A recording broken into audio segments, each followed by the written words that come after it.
Alright, so we decided to finally get into 3D printing. Sometimes you need parts, you can't get those parts, and if they can be made plastic, sometimes you can just make new ones. So I decided to get a 3D printer.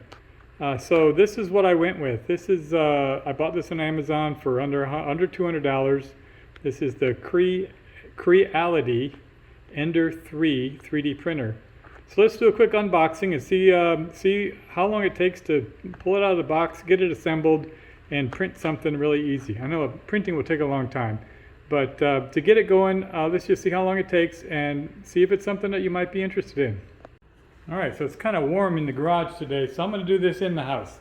Let's see what this thing comes in and how much work it's going to take to put it together.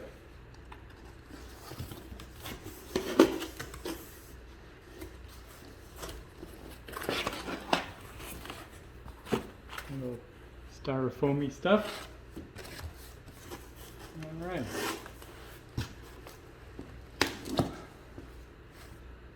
And this feels like it's all connected, so let's take some of the other loose parts out first.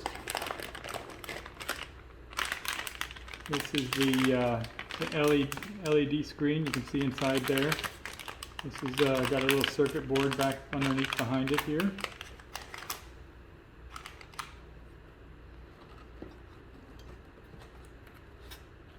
Some sliding rails. These are for building the superstructure.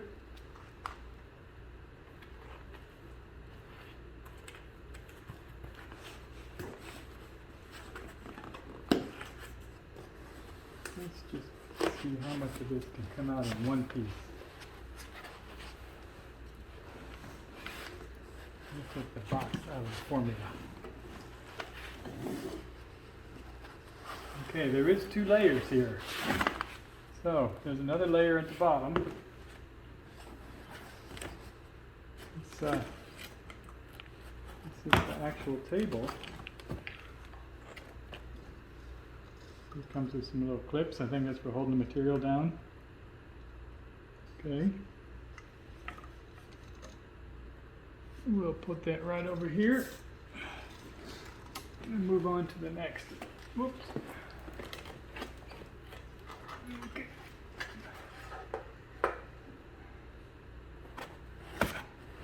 All right, these are the servo motors that move the little rails back and forth in different axes.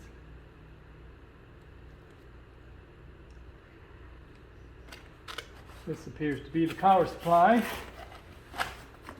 There we go.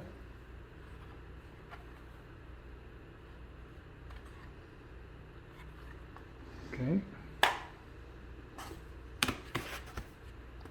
All right, that packing is done. Tube, cord, the tensioner for the rails, some more rail sets for the superstructure,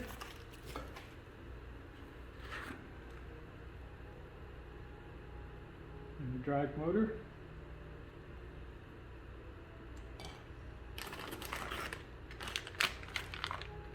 Okay, some more detailed parts. These look like some jets and whatnot. There's a SD card here with a little card reader, a little bit of material so we can do something in white. They send you with a little bit of material so you can get going. Comes with a little scraper. That's handy.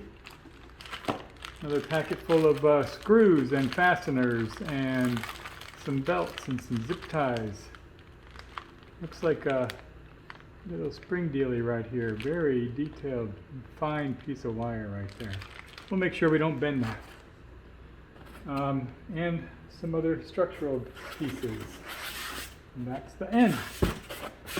All right, well that's the unboxing. I'm going to see how much of this that I can assemble, how long it takes, and then we'll take it out to the place on the workbench where we've laid out for it to be assembled.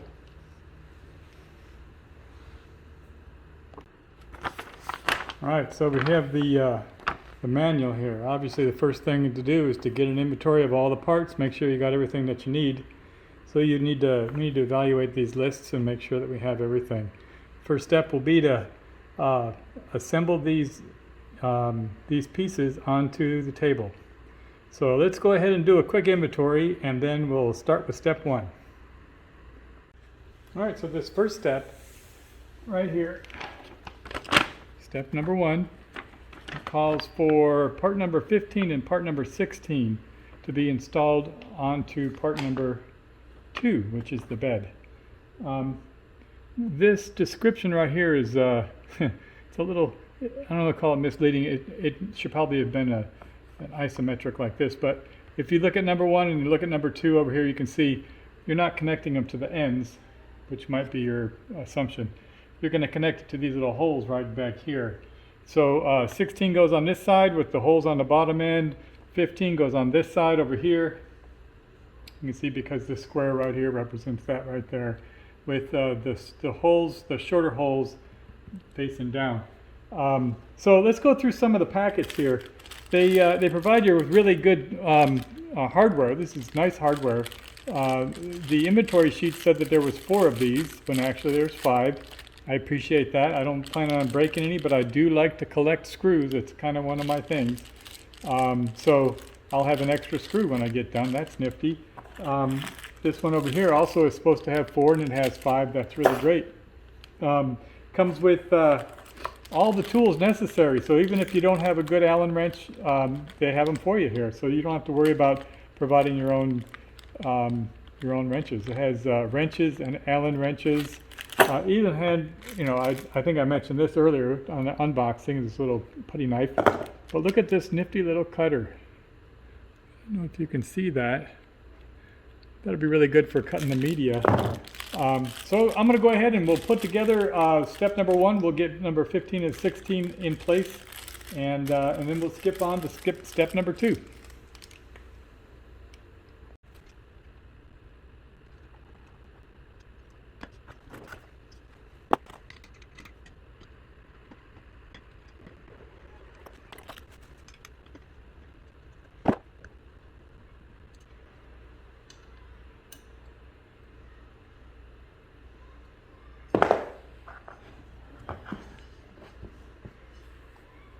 Okay, there's step 1, number 1 done.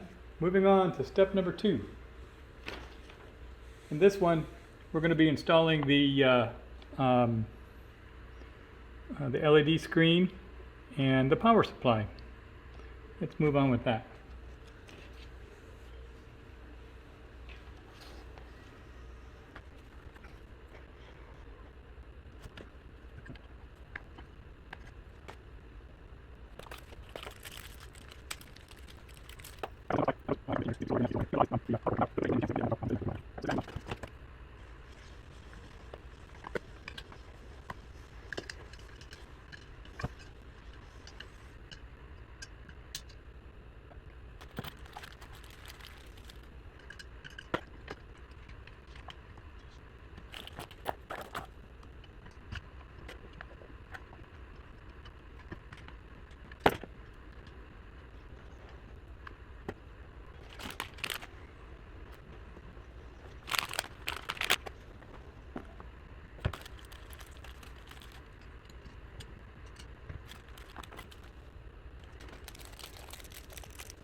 All right, well that's step 2 done.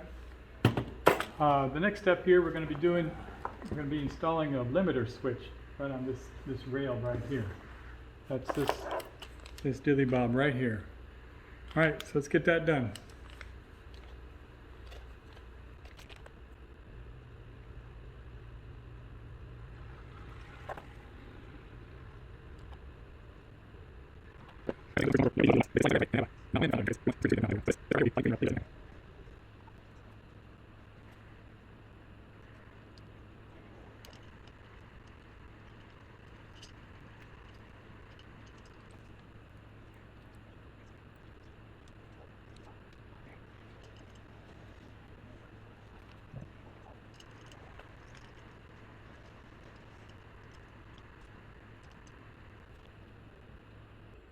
All right, on step 4, you need to install this little motor and a shaft.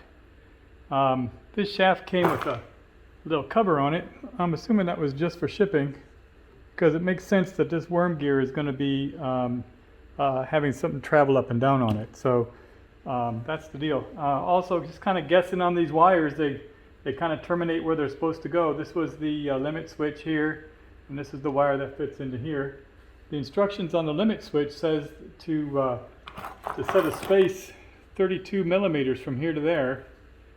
And although I have 32 millimeters here, I don't know where the bottom measurement is. So I'm just going off of what it looks like on the diagram here, and we're going to jump back into that and just verify that in a couple minutes. Moving on to step number 5. This is all about assembly. In number 5, we'll be working on the cross carriage here, putting some of the other parts together for that. So let's do that.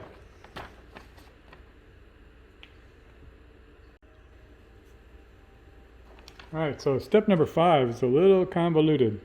Looks a little odd, and it's difficult to see where all the screws go here. But basically, what you're doing is you're taking this piece right here, with it oriented with the and if you can see the short end, where the screws are on the short end, but you want to connect this in there. But when you're looking at the way that it gets connected, these screws go in here. See this this little gap right here? This little gap that's been cut away, that's for this nut right here, right? This little nut right here is going to fit right in that little gap right there. So these screws need to be screwed into these little receiving holes right here, with that filling up the gap. But the thing is that those screws are not accessible from here, so you have to pass through the little holes on the other side with the Allen wrench. So that's how that's done. Here you can see, screwing these in. They go right in there.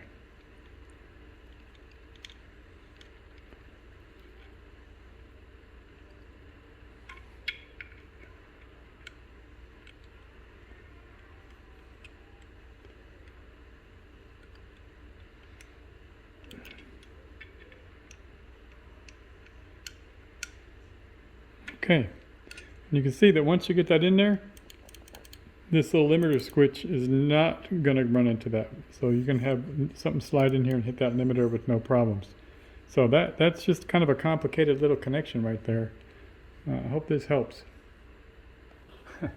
In this next step here, we're gonna put the end on this cross member, and we're also going to put the slider in the center. This will freewheel. This is already connected to everything. It's got some hoses and whatnot. You just need to get it so that it's oriented correctly. The proper orientation is with this.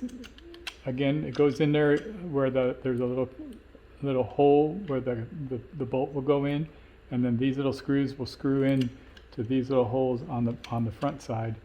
The centerpiece connects like this, and it's freewheeling in there for now. We'll get to the belt in a minute. So let's go ahead and tighten these up. All right, these next two steps are kind of connected. Step 7 and step 8 are involved with putting the belt on. Step 7 is where you pre-position the tightener. When you put this on, you want it to be close, and as you get to where you're going to tighten it, you want to be able to slide it that way and then refasten these. So this little bearing right here is what the belt is going to run on, and moving its direction, this direction, is going to tighten or loosen the belt. When you put the belt on, you want to run it along this channel back through here, get it on the gear, and run it back. And these little clips on the end, they go right into these little slots right here and here. So that's the next little trick that we're going to work on right here, is getting that belt in place.